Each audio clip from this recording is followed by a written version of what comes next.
ඔන්න එකෝමත් එක රටක මී පවුලක් ජීවත් වුණා. මේ පවුලේ හිටියේ අම්මයි තාත්තයි මී පැංචයි විතරයි. මේගොල්ලන්ගේ ගෙදර හරිම ලස්සනයි. මී අම්මා නිතරම ගෙදර පිරිසිදු කළා. ඒගොල්ලෝ සතුටින් ජීවත් වුණා. හැමදාම උදේට මී පැංචව ගෙදර තියලා අම්මයි තාත්තයි කෑම හොයාගෙන එන්න යනවා. අම්මයි තාත්තයි ගෙදර එනකන් මී පැංචා ගෙදරට වෙලා සෙල්ලම් කරනවා. අම්මයි තාත්තයි හැන්ද වෙන්න ඉස්සර කෑමත් අරගෙන ගෙදර එනවා. සමහර දාට චීස්, පාන්, බිස්කට් එහෙම හම්බ වෙනවා. සමහර දාට ඇට වර්ග විතරයි. ඒත් අම්මයි තාත්තයි මහන්සි වෙලා ගෙනත් දෙන කෑම හරිම රසයි. එයාලා සතුටින් කෑම බෙදාගෙන කනවා. දවසක් දා තදින් වහින්න පටන් ගත්තා. අම්මයි තාත්තයි මී පැංචයි එළියට වෙලා බලාගෙන හිටියා වහින හැටි. වැස්ස ටික ටික අඩු කළා. අම්මයි තාත්තයි කෑම හොයාගෙන එන්න යන්න ලෑස්ති වුණා. වතුර පාර සැර වුණොත් ආපහු ගෙදර එන්න අමාරුයි.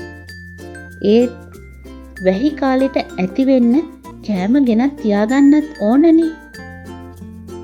ඒත් ඒ දෙන්න මී පැංචව ගෙදර තියලා කෑම හොයන්න යන්න පිටත් වුණා.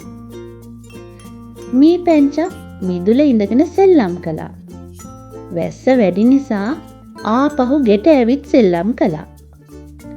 මී පැංචා එළිය දිහා බැලුවා. දැන් හොඳටම වහිනවා.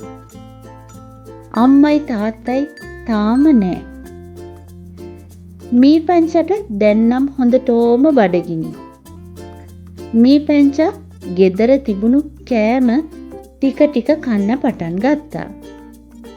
පළතුරු ඇට වර්ග ටික ටික ඉවර වුණා. මී පැංචට අන්තිමට බෝංචි ඇටයක් හම්බ වුණා. එයා ඒක කන්න හදනකොටම කෑ ගහලා අඬන සද්දයක් ඇහුණා. මී පැංචට පුදුමයි. බෝංචි ඇටේ කතා කරනවා. අනේ මාව කන්න එපා මී පැංචෝ. බෝංචි ඇටේ කිව්වා. ඒත් අම්මා මට ඔයාව කන්න තමයි දීලා ගියේ. මී පැංචා කිව්වා. අනේ එහෙම කරන්න එපා. මම ඔයාට ඇති තරම් කෑම දෙන්න. බෝංචි ඇටේ කිව්වා. මී පුංචට පුදුමයි. ඔයා මාව මිදුලේ පුංචි වලක් හාරලා පස්සලට යට කරන්න. බෝංචි ඇටේ කිව්වා. මී පුංචට ටිකක් දුකයි. එයා බෝංචි ඇටේ පස්වලට යට කරන්න හිතුවා. හිමීට මිදුලට ගිහින් පුංචි වලක් හාරලා බෝංචි ඇටේ වලට දැම්මා. ඊට පස්සේ පස් ටිකක් උඩින් දාලා වල වැහුවා. මී පැංචට දැන් සතුටුයි. බෝංචි ඇටේට උදව්වක් කරන්න ලැබුණනේ. එයා සතුටින් රවුමක් කැරකුණා. ටික වෙලාවකින් මී පැංචගේ අම්මයි තාත්තයි ආපහු ගෙදර ආවා. මේ වැහි කාලේ එළියට යන්න හොඳ නෑ. ඒ නිසා අම්මයි තාත්තයි වැඩිපුර කෑම ගෙනත්. එයාලා ගේ ඇතුළටම වෙලා හිටියා. මී පැංචා හොඳට නිදාගත්තා. අම්මා මැහුම් ගෙතුම් වැඩ කළා. තාත්තා කැඩිලා තිබුණු බෑග් එකක් හැදුවා. මෙහෙම ටික දවසක් ගෙවුණා. වැහි කාලේ ඉවරයි. අවුව වැටිලා. හැමෝම ගෙදරින් එළියට ආවා. පුදුමයක්. මිදුලේ ලස්සන බෝංචි වැලක් හැදිලා. ඒක බෝංචි කරල් වලින් පිරීලා තිබුණා. මී පැංචට හරිම සන්තෝෂයි. බෝංචි ඇටේ කෑම ගොඩක් ගෙනත් දීලා.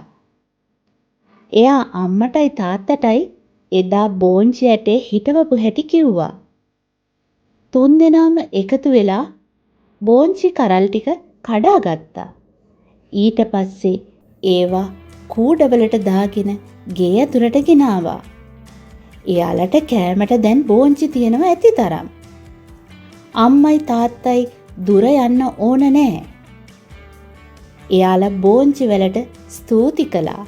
හොඳ දේවල් කළොත් අපිට හොඳ දේවල් ලැබෙනවා. අම්මයි තාත්තයි මී පැංචව අගය කළා.